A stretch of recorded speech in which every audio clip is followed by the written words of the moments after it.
जी बिल्कुल। स्वागत है निसर्ग पाठक जी, वक्तव्य प्रस्तुत कीजिए। अस्मद् गुरुभ्यो नमः। अस्मत् परम गुरुभ्यो नमः। अस्मत् सर्वगुरुभ्यो नमः। श्री राधा कृष्णाभ्यां नमः। श्रीमते रामानुजाय नमः।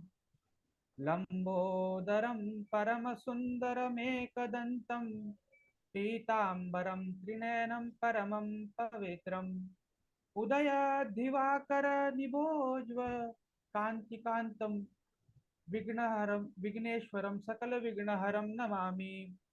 शरीरं स्वरूपं ततोऽवकलत्रं यशश्चारुचित्रं धनं मेरुतुल्यं मनश्चेन लग्न श्रीगुरुरङ्घ्रिपद्मे ततः किं ततः किं नारायणं नमस्कृत्य नरं चैव नरोत्तम देवीं सरस्वतीं व्यासं ततो जयमुदीरये। जयतु देवो देवकी नन्दनोऽयं। जयतु कृष्णो वृष्णिवंश प्रदीप। जयतु मेघ श्यामलः कोमलांगं। जयतु पृथ्वी भारनाशो मुकुन्द। कृष्णत्वदीय पदपङ्कज पंजरान्ते अद्य मे विशतु मानसा राजहंस। प्राणप्रणाय कफवात पित्ते कंठा अवरोधन विदो स्मरणं कुतस्ते। बर्हापीडं नटवरवपु कर्णियो कर्णिकारं बिभ्रद्वास कनकपिशं वैजयन्तीं च मालम्। रन्ध्रान् रेणुर्पूरयन् गोपवृन्दे वृन्दारण्यं स्वप्नदरनं प्रादिश गीतकीर्तिः। करारविन्देन पदारविन्दं मुखारविन्दे विनिवेशयन्तं वटस्य पत्रपुटशयानं श्रीबालं मुकुन्दं मनसा स्मरामि। रामाय रामभद्राय रामचन्द्राय वेदसे रघुनाथाय नाथाय सीतायाः पतये नमः। अञ्जनानन्दनं वीरं जानकी शोकनाशनं कपीशमस्तहन्तारं वन्दे लङ्काभयङ्करम्। मूकं करोति वाचालं पङ्गुं लङ्घयते गिरिं यत्कृपातहमं वन्दे परमानन्दं माधवम्। भक्ति भक्त भगवंत गुरु चतुर्नाम वपु एक इनके पद वंदन किए नासत विघ्न अनेक। बोलिए श्री बाकी बिहारी लाल की जय। श्री राधा सरकार की जय। सुखदेव भगवान की जय। जय जय श्री राधे। जय जय श्री राधे। जय जय श्री राधे। आइए कुछ समय हम संकीर्तन करते हैं और आगे प्रारंभ करते हैं। गोविंद हरे गोपाल हरे सर्वेश्वर दीन दयाल हरे। गोविंद हरे गोपाल हरे सर्वेश्वर दीन दयाल हरे।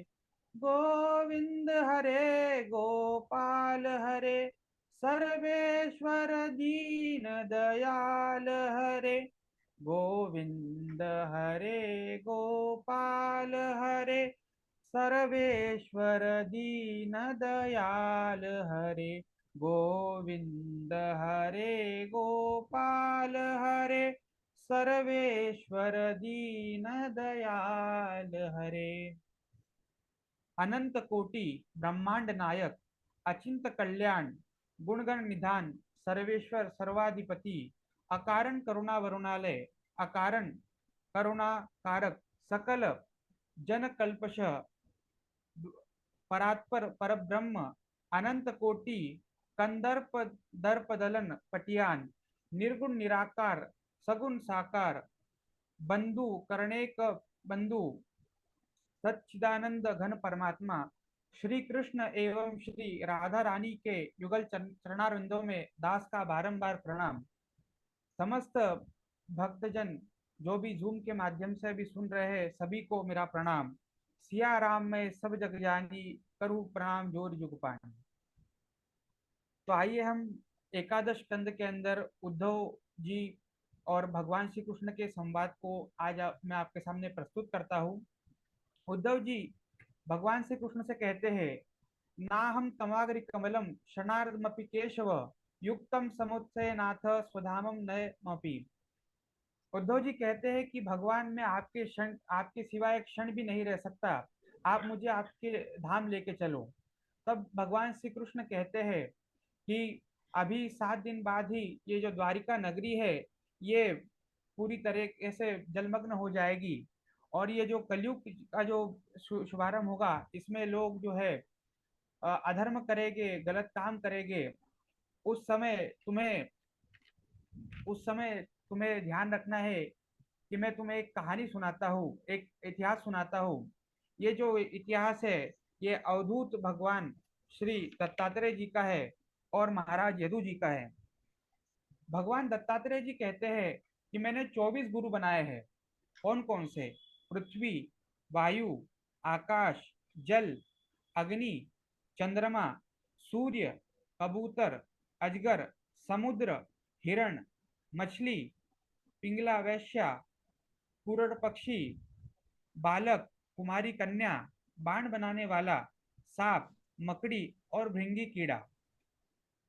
तो आइए देखते हैं कि इन सब से भगवान दत्तात्रेय जी ने क्या क्या सीखा और इनको गुरु कैसे बनाया। पृथ्वी से इन्होंने सीखा कि पृथ्वी के ऊपर हम मनुष्य लोग रहते हैं, हम जो भी हमारा मल मूत्र है सब यहाँ त्याग करते हैं, धरती माता को परेशान करते हैं, तो भी धरती माता हमें कोई दंड नहीं देती और हमें क्षमा करती है। इसलिए उन्होंने पृथ्वी माता से उन्होंने क्षमा सीखा, क्षमा ये उपदेश सीखा। और पृथ्वी माता का यह नाम भी है क्षमा। वायु, वायु से दत्तात्रेय जी ने यह सीखा कि वायु में जब कोई सुगंध आती है तो वो सुगंध फैला देता है, कोई दुर्गंध आती है तो दुर्गंध फैला देता है। वो उसके गुण से नहीं, मतलब इसमें साधक को यह सीखना है कि कोई भी गुण से लिप्त नहीं होना है साधक को। उसके बाद में आती है आकाश की बारी। आकाश से सीखा, आकाश से क्या गुरु बनाकर सीखा कि आकाश घट आकाश भी होता है और मठाकाश भी होता है, परंतु वास्तव में तो वो अखंड होता है। और इसी तरह हमारी जो आत्मा है, ये भी अजर अमर है। तो यही सीखा कि आत्मा अजर अमर है। जल, जल से यह सीखा कि जल कितना भी, जल से यह सीखा कि जल बहुत ही निर्मल होता है, जल बहुत ही पवित्र होता है। उसी तरीके से जो साधक होता है, उसको भी निर्मल और पवित्र रहना चाहिए। अग्नि से क्या सीखा? अग्नि से उन्होंने यह सीखा कि अग्नि में कोई अच्छी चीज डालो या बुरी चीज डालो, वो उसे भस्म कर देती है। उसी प्रकार साधक को भी अपने अंदर जो दुर्गुण लिप्त होते हैं, उसे भस्म कर देना चाहिए। चंद्रमा से क्या सीखा? चंद्रमा से उन्होंने यह सीखा कि किस प्रकार चंद्रमा जो है कब अपनी कलाएं बढ़ाता और घटाता रहता है। इसी तरह आत्मा भी जो रहती है, वो शरीर में रहती है, पर वो कभी वो कभी मतलब कभी उसमें कोई तकलीफ नहीं होती। कबूतर से क्या सीखा? कबूतर से उन्होंने यह सीखा कि कबूतर का जो घोंसला होता है, उसमें जो उसके बच्चे होते हैं, तो वो कबूतर दाना लेने के लिए जब जाता है तो शिकारी आता है और जो जाल बिछा के रखता है, तो और दाना डाल के रखता है। तो जो कबूतर के जो बच्चे होते हैं वो वहां जाते हैं और फंस जाते हैं। और फिर जब कबूतर आता है और देखता है कि मेरे बच्चे यहाँ फंस गए हैं, तो वो भी उस जाल में चले जाता है, उस जाल जाल में चले जाता है। तो हम यह सीखते हैं कि ममता नहीं रखनी चाहिए, ममता हमें सीमित रूप में ही रखनी चाहिए, ज्यादा ममता भी हमारे लिए हानिकारक है। आगे आता है कि अजगर से दत्तात्रेय भगवान ने क्या सीखा। तो एक बहुत ही सुंदर दोहा है। अजगर करे ना चाकरी, पंछी करे ना काम, दास मलू का कह गए सबके दाता राम। अजगर जंगल में रहता है और वो बिंदास तरीके से रहता है। उसका जो भोजन होता है स्वयं उसके पास में आता है। तो इससे हमें ये सीखने को मिलता है कि किस तरीके से हमें ज्यादा चिंता नहीं करनी चाहिए, क्योंकि अजगर को भी उसका खाना मिल जाता है, पंछी को भी उसका खाना मिल जाता है, क्योंकि सबके दाता भगवान परमात्मा हमारे राम है। एक बहुत ही सुंदर कथा यहाँ पे आती है मलुक दास जी की, जिन्होंने ये दोहा लिखा। तो उन्होंने बोला मैंने दोहा तो लिख दिया है, पर मैं इसका परीक्षण भी करना चाहता हूँ कि किस तरीके से जो भगवान राम है वो हमें भोजन देते हैं, हमारी जो भी जरूरत है वो पूरी करते हैं कि नहीं करते। तो वो जंगल में चले जाते हैं मलुकदास जी, और एक बड़े से पेड़ पे जाके बैठ जाते हैं। सुबह से शाम हो जाती है, पर उन्हें कोई खाना खाने नहीं देता, उनको खाना नहीं मिलता। तभी पास के ही गांव से कुछ डाकू लोग आते हैं और अपने खाने की जो पोटली रहती है वहां पे रख के चले जाते हैं। और रखने के बाद में वो राजा के राज्य में जाते हैं और वहां पे डाका डाल के आते हैं।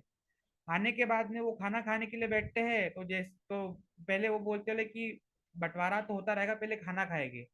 खाना खाने जैसे ही वो बैठते हैं, तो जो सरदार की नजर होती है वो झाड़ के ऊपर जाती है, तो वो देखता है और बोलता है कि ये जो बाबा जी है इसने हमारे खाने में कोई विष मिलाया होगा, क्योंकि हमारे पास में धन है, हम बहुत सारे हैं, तो ये हमको मार नहीं सकता, इसलिए हमें छल से मार सकता है। तो मलुक दास जी को नीचे बुलाया जाता है और उनको जबरदस्ती खाना खिलाया जाता है। तो मलुक जी भी देख के बड़े आश्चर्यचकित हो जाते हैं कि सबके दाता सचमुच में राम है। समुद्र से हमें क्या सीख मिलती है? समुद्र से हमें यह सीख मिलती है कि जब ऋतु आती है, वर्षा ऋतु, तो पानी आता है पर वो अपनी मर्यादा में रहता है। और जब सूखा पड़ता है, तो जो समुद्र होता है वो सूखता नहीं, वो जैसा का वैसा ही रहता है। वैसे ही साधक को भी हमेशा सुख और दुख में समान रहना चाहिए, सुख में ज्यादा खुश नहीं होना चाहिए और दुख में ज्यादा दुखी नहीं होना चाहिए। भौरे से भगवान दत्तात्रेय ने क्या सीखा?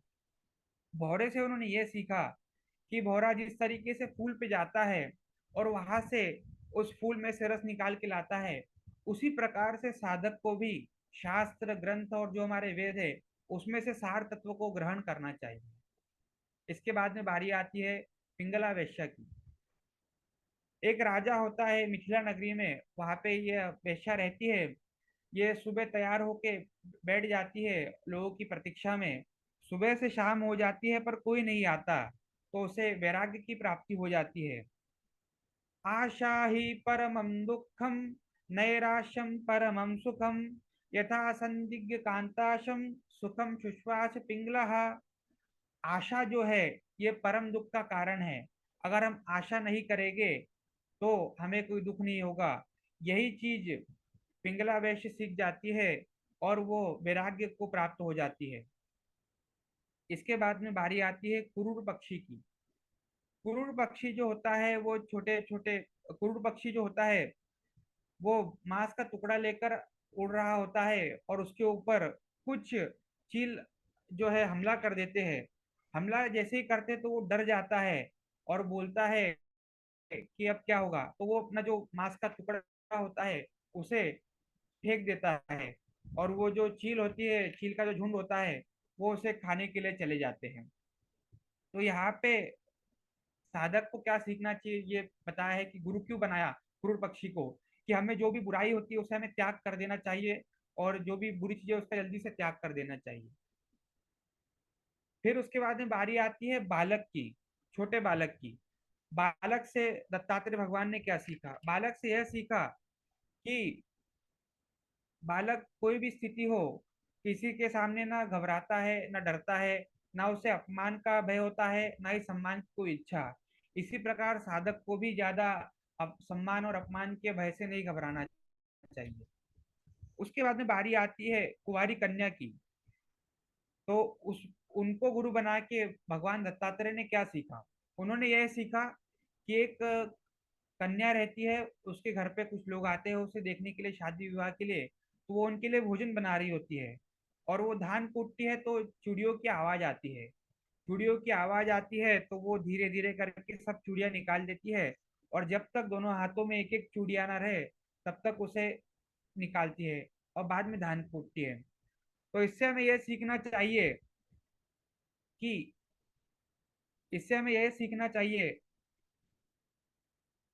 कि हमें एकांत में रहना चाहिए, क्योंकि हम साथ में रहेंगे, ज्यादा लोगों के साथ में रहेंगे तो विवाद होगा, झगड़ा होगा, फसाद होगा। इसलिए जो साधक होता है उसे एकांत में रहना चाहिए। इसके बाद में बारी आती है बाण बनाने वाले की। तो बाण बनाने वाले से भगवान दत्तात्रेय ने क्या सीखा।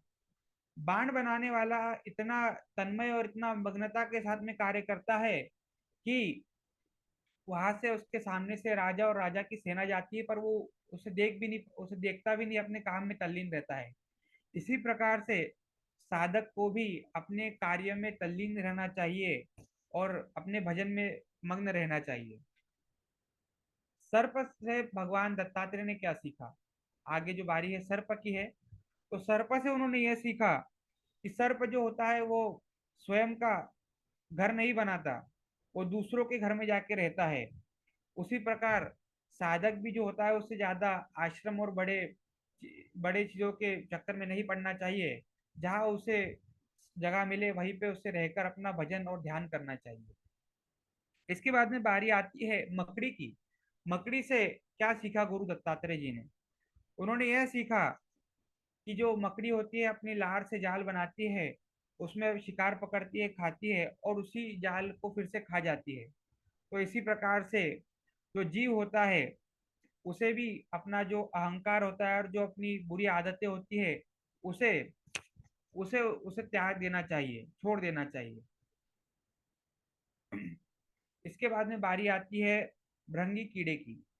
भृंगी कीड़ा छोटे छोटे कीड़ों को और कीटों को पकड़ के लाता है और अपने बिल में रख देता है, और बाद में वो भो भो करके आवाज करता है। कुछ समय बाद में जब वह उस में से जब वो उन कीड़ों को निकालता है तो वो भी भौ भौ की आवाज करने लगते हैं, उसकी जैसी ही ध्वनि निकालने लगते हैं। तो इससे हमें क्या सीखना चाहिए कि साधक को संकीर्तन करना चाहिए और संकीर्तन में मग्न रहना चाहिए। अब राजा राजा यदु को भगवान दत्तात्रेय कहते हैं कि ये तो हो गए मेरे 24 गुरु, ये मेरे 24 गुरु है। इसके अलावा मेरा एक और गुरु है, वो मेरा 25वां गुरु, वो है मेरी आत्मा। मैंने आत्मा से यह सीखा कि हमेशा विवेक और वैराग्यशील होना चाहिए। यह सब बातें सुन के यदु महाराज को भी वैराग्य प्राप्त हो जाता है और वो भी भगवान के धाम को चले जाते हैं। मेरी वाणी को मैं विराम दूंगा, उसके पहले एक छोटा सा मैं आपको गीत सुनाना चाहता हूँ। तो गीत सुनाता हूँ मैं आपको। अच्युतं केशवं कृष्ण दामोदरम्, अच्युतं केशवं कृष्ण दामोदरम्, रामनारायणं जानकी वल्लभम्, रामनारायणं जानकी वल्लभम्। कौन कहते हैं भगवान आते नहीं, कौन कहते हैं भगवान आते नहीं, तुम मीरा के जैसे बुलाते नहीं, तुम मीरा के जैसे बुलाते नहीं। अच्युतं केशवं कृष्ण दामोदरं, रामनारायणं जानकी वल्लभम्। कौन कहते हैं भगवान खाते नहीं, कौन कहते हैं भगवान खाते नहीं, माँ शबरी के जैसे खिलाते नहीं, माँ शबरी के जैसे खिलाते नहीं। अच्युतं केशवं कृष्ण दामोदरम्, अच्युतं केशवं कृष्ण दामोदरम्, रामनारायणं जानकी वल्लभम्। कौन कहते हैं भगवान सोते नहीं, कौन कहते हैं भगवान सोते नहीं, माँ यशोदा के जैसे सुलाते नहीं, माँ यशोदा के जैसे सुलाते नहीं। अच्युतं केशवं कृष्ण दामोदरम्, अच्युतं केशवं कृष्ण दामोदरम्, रामनारायणं जानकी वल्लभम्। कौन कहते हैं भगवान नाचते नहीं, कौन कहते हैं भगवान नाचते नहीं, गोपियों की तरह तुम नचाते नहीं, गोपियों की तरह तुम नचाते नहीं।